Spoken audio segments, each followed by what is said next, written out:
Alright, in this video I'm going to show you something pretty cool. You're going to need to go get the SEO Quake plugin if you don't have it, and if you don't have Firefox browser, which is what I use. I think that they might have the SEO Quake for a couple other browsers, but I prefer Firefox, so that's what I use. But you can download it if they have it for another browser.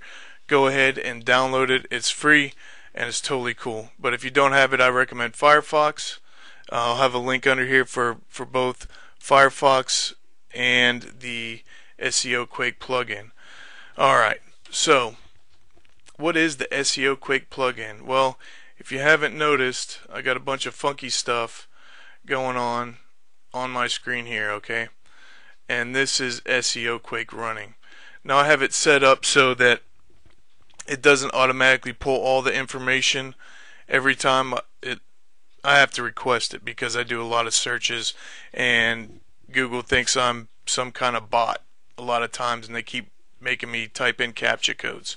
So what I want to do is come over here and check the PR. Now, before I get into PR and showing you this, I need to tell you that PR does not matter. A lot of people are focused on PR. Oh, what's the PR of this page or that page?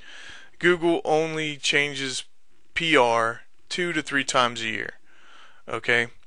It's not that important. It's accumulation of all the SEO factors, both on page and off page, and it assigns a ranking to say what they think is the most relevant web page on that topic.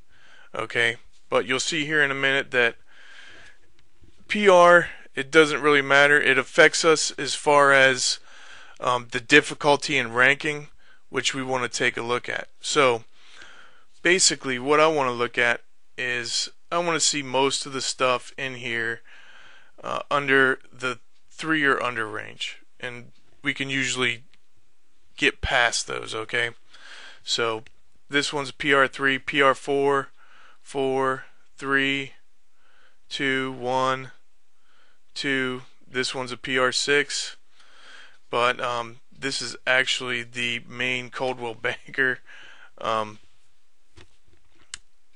website, so it's not, doesn't have anything in terms of Pensacola, which is why it's ranked so low here. And we can toss that one out. It doesn't count. 2, 3, 3, 3.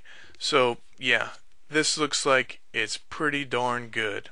Okay, the next thing that I want to look at with SEO Quake is over here, which is the age. Okay, and why do I want to look at the age? I want to look at the age because there's so many people out there today building junk sites, and most of the junk sites, they only register them for 1 or 2 years. Okay, and we want to see what these how old these other sites are, so we can kind of get a baseline and determine how long we should buy our domain name for, because what we want to buy is an exact match domain or something really close to that. Alright, so Pensacola Realtors, you know, if we can get PensacolaRealtors.com, that would be fantastic. We already see that they already have the .org, and that's because it's an association.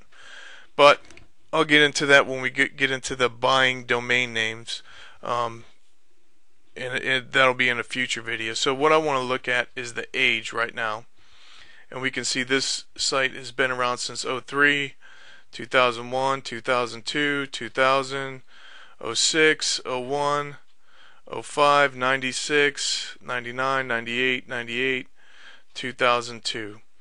Okay, so I'm saying that most of these sites, the youngest site out there is 5 years old. So if it was me buying a domain name, I would make sure to buy that domain name for at least 5 years, and that's going to tell the search engines that no, I'm not building a junk site, and yes, I am serious about my business. Okay, and this will definitely help you in your rankings. I've done experiments with it, and what can I say? I've bought domain names for 2 years and had a lot of old sites there and had a hard time ranking. But once I registered the domain name for a few extra years, then I got that boost that I needed. So it is something that the search engines look at, and that's my experience with that. So in the next video, I'm going to show you a couple other factors that I take in before I go out and actually decide on the keyword phrase that I want to target. So I'll see you in the next video. Check out my site, localseo.diy.com. This is John, the Local SEO Renegade.